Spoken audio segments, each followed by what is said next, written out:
भक्तों, निर्जला एकादशी सनातन धर्म के सबसे महान व्रतों में से एक मानी जाती है। ज्येष्ठ शुक्ल पक्ष की यह पावन एकादशी भगवान विष्णु को अत्यंत प्रिय है। शास्त्रों में कहा गया है कि जो श्रद्धालु इस दिन सच्ची श्रद्धा और भक्ति से व्रत रखता है, उसे वर्ष वर्ष की समस्त एकादशियों का पुण्य फल प्राप्त होता है। अगर इस दिन केवल भोजन ही नहीं बल्कि जल का भी त्याग किया जाए, इसलिए इस एकादशी को निर्जला एकादशी कहा जाता है। मान्यता है कि इस व्रत में मनुष्य के पाप नष्ट होते हैं, जीवन में सुख समृद्धि आती है और भगवान विष्णु की विशेष कृपा प्राप्त होती है। इस दिन प्रातः स्नान कर भगवान विष्णु और माता लक्ष्मी की पूजा करना चाहिए, तुलसी दल अर्पित करना चाहिए, भगवान विष्णु सहस्त्र नाम का पाठ करना चाहिए, साथ ही जल से भरले घड़े का दान करना चाहिए और महिलाओं और पुरुषों को इस दिन क्रोध, झूठ, अपशब्द, कलेश, तामसिक भोजन से दूर रहना चाहिए। अगले दिन द्वादशी में विधि पूर्वक पारण करने से व्रत पूर्ण माना जाता है।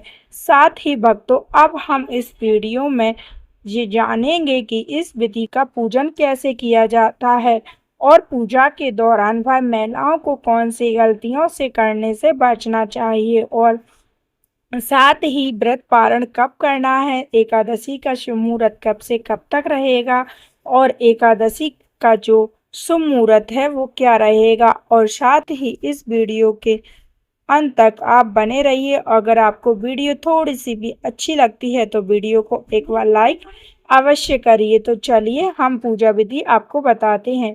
तो सबसे पहले आपको एक चौकी तैयार करना है और उस पर एक पीला वस्त्र स्थापित कर लेंगे। पीला वस्त्र इसलिए स्थापित किया जाता है क्योंकि जो पीला वस्त्र होता है वह भगवान जो विष्णु का है वह प्रिय रंग है, इसलिए भगवान विष्णु के लिए प्रिय पीला रंग ही बिछाना चाहिए।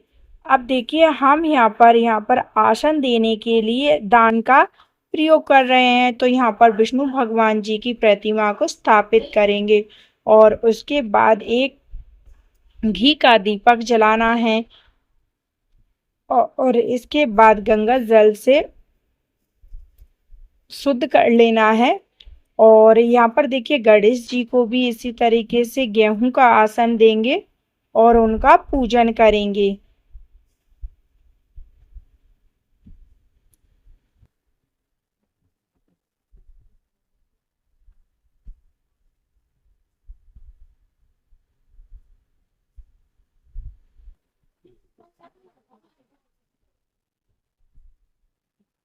साथ ही अब हम यह जानेंगे कि जो घड़ा होता है वह हमें इस तरीके से भरना होता है। और भक्तों, आप घड़े का जो साइज है वो बड़ा ही ले, यहाँ पर हम छोटा ही आपको वीडियो में दिखा रहे हैं।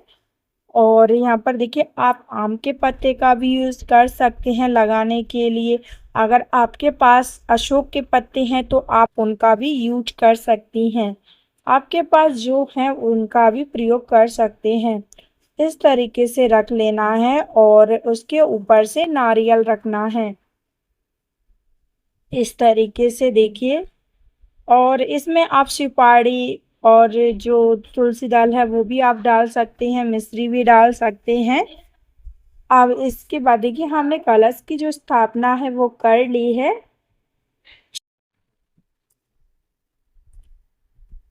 कलश की स्थापना के बाद हमें यहाँ पर कलावा समर्पित करना है विष्णु भगवान जी के लिए।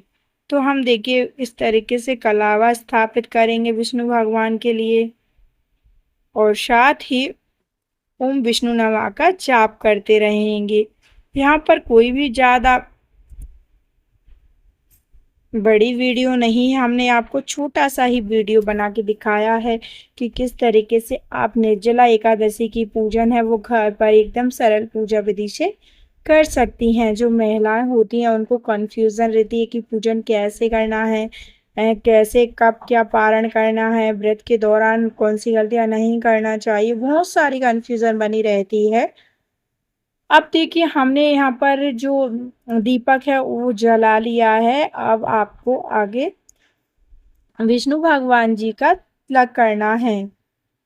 तो आप चंदन, रोली, हल्दी जो भी आपके पास है उनसे आप इनका तिलक करें। अगर आपके पास ज़्यादा बेटर रहेगा तो आप चंदन से कर सकती हैं। और अगर माता लक्ष्मी भी का भी पूजन आप कर रहे हैं तो उनकी सिंदूरा यानी सिंदूर से मांग अवश्य ही भरें। तो यहाँ पर देखिए हमने तिलक कर दिया है, साथ में आप गणेश जी का भी पूजन अवश्य ही करें, क्योंकि कोई भी शुभ कार्य करने से पहले गणेश जी का तो पूजन अवश्य ही किया जाता है। तो आप गणेश जी का पूजन जरूर ही करें।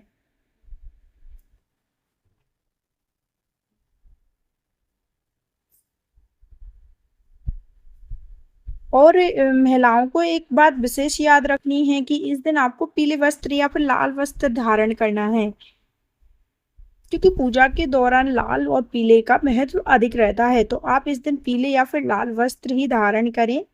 आप अगरबत्ती जला लेंगे और उसके बाद धूप बत्ती आप जला सकती हैं। अगर आपके पास धूप बत्ती ना हो तो आप अगरबत्ती से भी पूजन कर सकती हैं। साथ ही हम आपको यहाँ पर घड़े का जो महत्व है वो बताते हैं। घड़े का इसमें काफी ज्यादा महत्व होता है, क्योंकि इस दिन घड़े का दान बहुत ज्यादा महत्व होता है। गर्मी के दौरान अगर आप किसी को शीत जल ग्रहण कराते हैं तो इसका पुण्य फल बहुत ही ज्यादा प्राप्त होता है।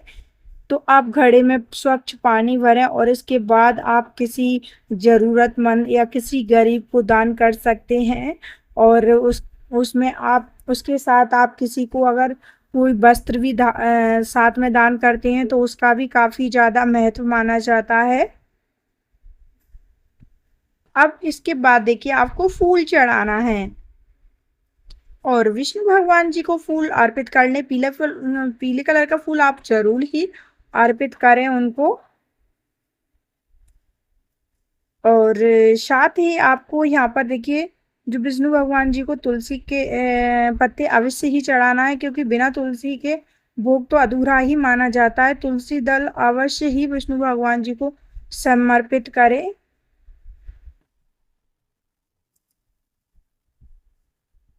साथ ही भक्तों इस दिन महिलाओं को बहुत सारी बातों का विशेषकर याद रखना चाहिए। जैसे कि चलिए हम बताते हैं कि महिलाओं को किन किन गलतियों से करने से बचना चाहिए, इससे आपका व्रत खंडित ना हो और व्रत में कोई भी अड़चन ना आए और आपका सुरक्षित एकदम अच्छे से व्रत संपूर्ण पारण वगैरह अच्छे से हो। तो जो तुलसी दल है वो बिना स्नान के ना तोड़े। महिलाओं से विशेष निवेदन है कि तुलसी का जो आपको दल है वो बिना स्नान के नहीं तोड़ना है। और व्रत वाले दिन क्रोध नहीं करना है, क्रोध करने से बचना है। साथ ही किसी का अपमान ना करें। अगर आप महिला हैं तो आपके घर में बड़े बुजुर्ग हैं तो उनका अपमान ना करें, छोटों से प्यार से बात करें और प्याज लहसुन और तामसिक भोजन से दूर रहें। इन सभी से आपको दूर रहना है। मांसाहार भोजन अगर आपके घर में बनता है तो इस दिन आप विशेष कर याद रखें, इस दिन नहीं करना है। साथ ही झूठ बोलने से बचें, झूठ आपको इस दिन नहीं बोलना है। और घर में कलह वगैरह नहीं करना चाहिए। व्रत में केवल दिखाए दिखाए गए और इस तरीके से ना रखें, अपनी पूरी श्रद्धा भाव से व्रत व्रत रखें। और व्रत का पारण है वो अच्छी तरीके से संपूर्ण पूजा विधि की तरह ही करें। चलिए अब व्रत पारण भी जान लेते हैं।